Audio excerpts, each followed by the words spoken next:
नमस्कार दोस्तों, क्या आपने कभी सोचा है कि एक बॉर्डर स्टेट में वोटर लिस्ट को ऑडिट करना डेमोक्रेसी के लिए कैसे खतरा हो सकता है। 90 lakh names have been removed from the voter list. मतदाता सूची की गहन जांच की गई है और बड़ी संख्या में नाम हटाए गए। निर्वाचन हाल ही में एक ऐसा ही नैरेटिव चलाया जा रहा है जिसमें बंगाल इलेक्शन में 91 लाख वोटों को निरस्त कर दिया गया।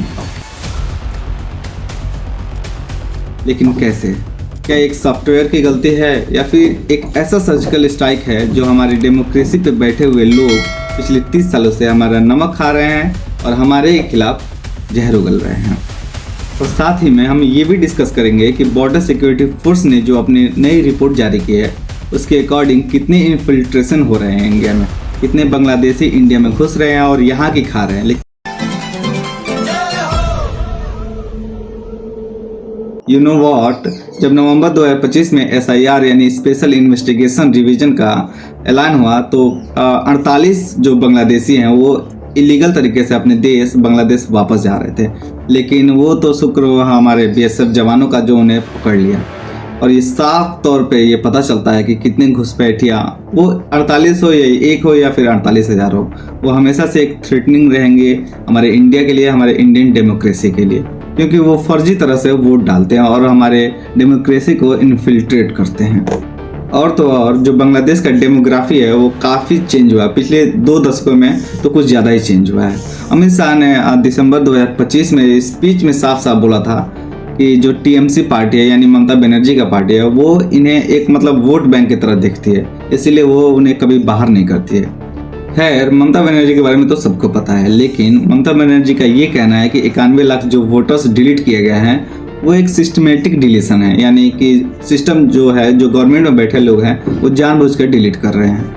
लेकिन पॉलिटिकल वायलेंस का रिकॉर्ड तो देखिए, वायलेंस का लेवल इतना बढ़ चुका है कि जो BLO ऑफिसर्स होते हैं उनके ऊपर काफ़ी दबाव बनाया जाता है, टॉर्चर किया जाता है ताकि वो घोस्ट वोटर्स को डिलीट न करें। घोस्ट वोटर वो होते हैं जो या तो डेथ कर चुके हैं या फिर वो शिफ्ट कर चुके हैं, लेकिन उनके जगह पर वो लोग फर्जी लोग वोट देते हैं जो बांग्लादेश से आए हैं, इन्फिल्ट्रेट करके आए हैं। और वोट किसको देते हैं? ममता बनर्जी को। तो ऑफ कोर्स ये तो मतलब समझने वाली बात है कि TMC उन्हें क्यों सपोर्ट करती है।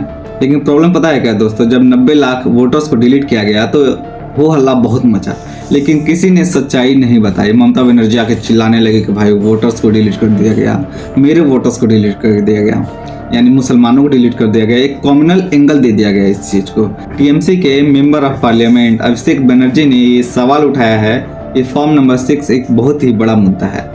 लेकिन क्या ये सच नहीं है कि बंगाल में एक आधार कार्ड या फिर वोटर रजिस्ट्रेशन करना कितना ईजी है?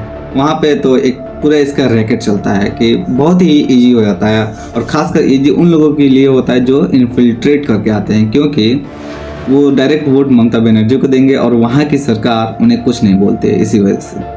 और तो और ध्रुव राठी ने एक मिसकंसेप्शन फैला दिया है कि ये सिर्फ सॉफ्टवेयर की गलती है। 61 लाख लोगों का नाम वोटर लिस्ट से काट दिया गया है। 60 लाख लोग सस्पेक्टेड वोटर बन गए हैं, और ये डिसाइड कौन कर रहा है? कोई जज नहीं, कोई ऑफिसर नहीं, बल्कि एक सॉफ्टवेयर। अरे भाई, इलेक्शन कमीशन ने खुद 700 से ज़्यादा जुडिशियल ऑफिसर्स को डिप्लॉय किया है ताकि वो खुद पर्सनल तौर पे जाकर ये चेक कर सके कि कौन रजिस्टर्ड है और कौन रजिस्टर्ड नहीं है। सिर्फ इसी वजह से 27 लाख वोट खुद जुडिशियल ऑफिसर्स ने नॉन एलिजिबल घोषित किया है। तो क्या ये सॉफ्टवेयर की गलती है? थोड़ा तो दिमाग लगाओ होती है। मुझे तो एक बात समझ नहीं आती है कि अगर कोई 20 साल से एक ही जगह पर रह रहा है तो उसके पास कोई डॉक्यूमेंट क्यों नहीं है?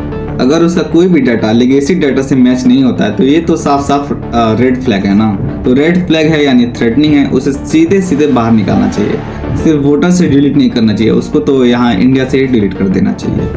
खैर, ये तो बंगाल में होते रहेंगे जब तक ममता बनर्जी की सरकार है। बंगाल में बूथ जामे एक बहुत ही normal day to day life एक समस्या बन चुका है, जिस वजह से जो रियल वोटर होते हैं वो कभी वोट देने जाते ही नहीं।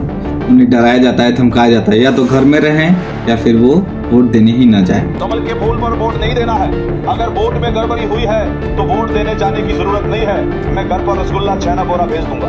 वोट देने जाएं तो सिर्फ तृणमूल कांग्रेस को वोट दें, ममता बनर्जी को वोट दें। जो बटन होता है ना वोट दबाने के लिए, वो वहाँ तक भिक्स लगा देता है, ठीक है, इसका पीछे कौन जा रहा है, भिक्स लगा देता है, वो स्विच दबेगा जो बीजेपी के जो वोट दिया है, तो फिर आके वो जो तृणमूल का गुंडा है वो तो नाक में सूंघेगा, बोलेगा तो बीजेपी को वोट दिया। यहाँ चलता है, पश्चिम बंगाल में क्या यही डेमोक्रेसी है?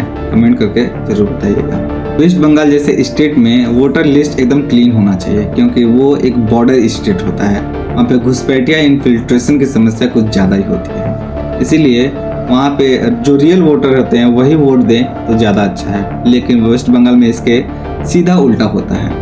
खैर, कोई ममता बनर्जी के सपोर्ट में वीडियो बना रहा है, कोई उनके अगेंस्ट में, लेकिन सही बात कोई फैक्ट से क्यों नहीं बात कर रहा है, मुझे ये समझ नहीं आ रहा है। तो आपको क्या लगता है दोस्तों, क्या वेस्ट बंगाल में इस बार फिर से ममता बनर्जी की सरकार बनेगी या फिर इस बार भाजपा की सरकार बनेगी? कमेंट सेक्शन में जरूर बताइएगा। मिलते हैं नेक्स्ट वीडियो में, तब तक के लिए सत्यमेव जयते।